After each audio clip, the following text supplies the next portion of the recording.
Hi everybody, how you doing? Kelly Johnston here from the Forex Formula. Thank you for joining us again for another episode of Real Estate Training Radio.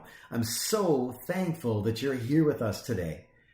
Today, we're going to talk about an excerpt from the book Smarter, Faster, Better from Charles Duhigg.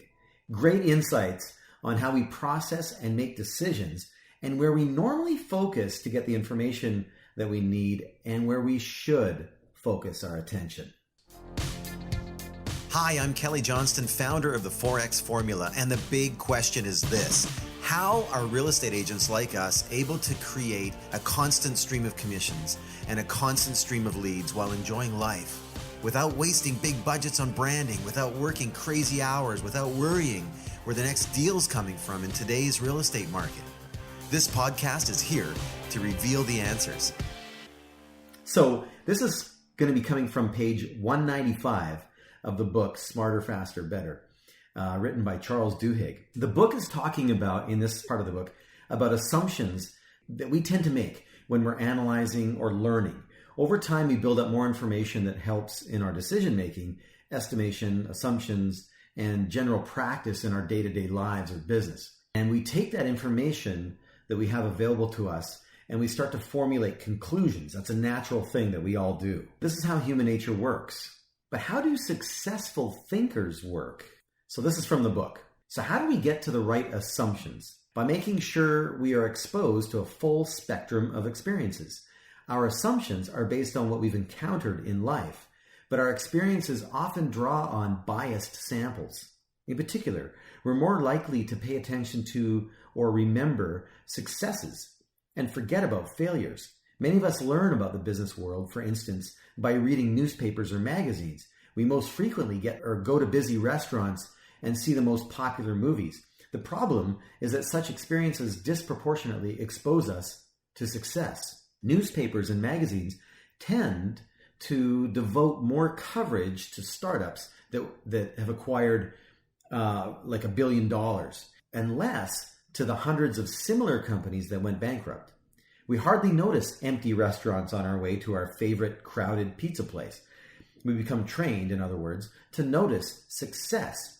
And then, as a result, we predict successful outcomes too often because we're relying on experiences and assumptions that are biased toward all the successes that we've seen, rather than the failures that we've overlooked. Many successful people, in contrast, spend an enormous amount of time seeking out information on failures. They read inside the newspaper's business pages for articles on companies that have gone broke. They schedule lunches with colleagues who haven't got promoted and then ask them what went wrong.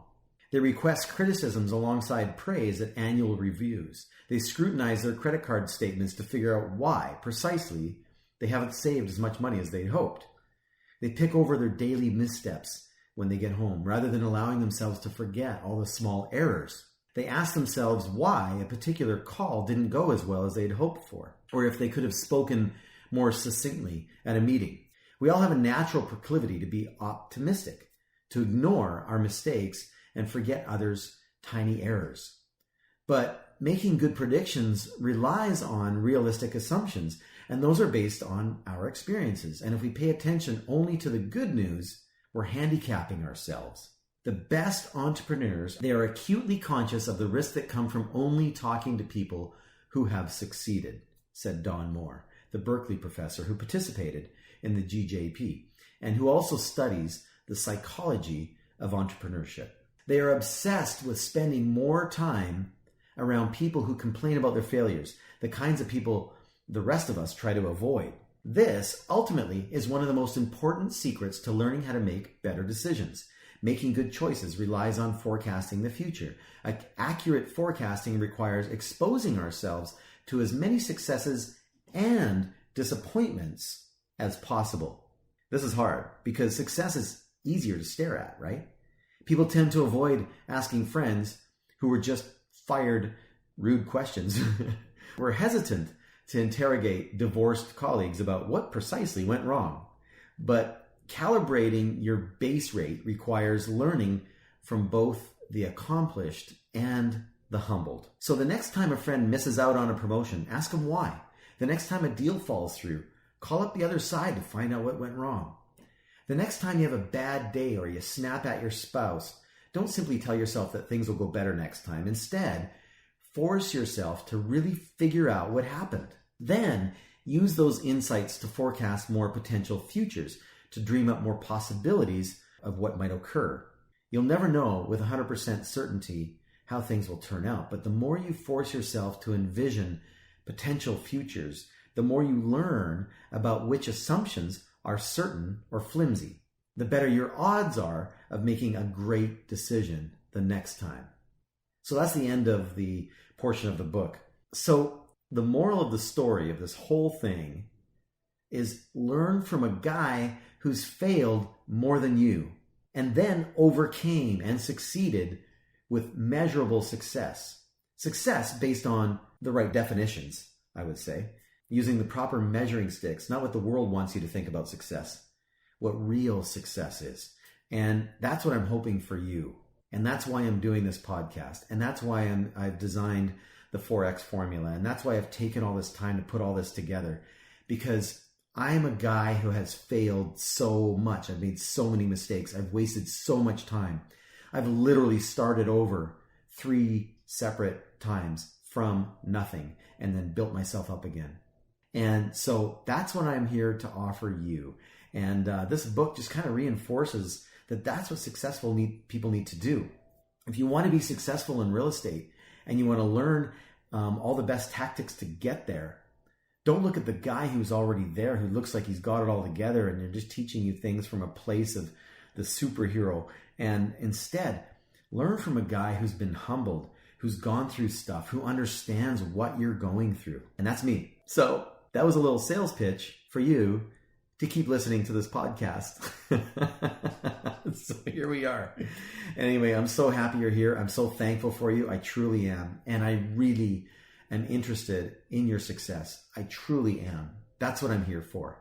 And this is a short one. I just wanted to get this out. I just really thought this was valuable. And I just thought it made a lot of sense. So I encourage you every single day, when you fall down, fall forward. When you run into a challenge, lean into it, learn from it, find out another way, and figure out how to maybe fix it next time. That's what we're here for. And we're going to talk about this stuff as we move through our process and get to know each other more. But for now, I just really wanted you to understand that there is value in learning from someone who has gone through it. I hope you're having a super day, and I hope it just gets better. And I hope it just got better because of what you just learned right now. Take care. All the best to you. Hey, I hope you enjoyed that last episode. Here's the reality that you may or may not know. The top 20% of real estate agents take home 80% of the money out there, while the bottom 80% are fighting over 20% of the scraps that are left. Do you have a desire to be in the top 20%? If you're working hard and not sustainably making 6 figures of income and beyond, the problem is not you, it's your system. I struggled for years until one day the light bulb came on and I figured out how to simplify the real estate business. If you want to learn my secrets that anyone can implement immediately, that I still use every day, that pays me multiple 6 figures every year, go to 4xformula.com right now. That's 4xformula.com. The number 4xformula.com.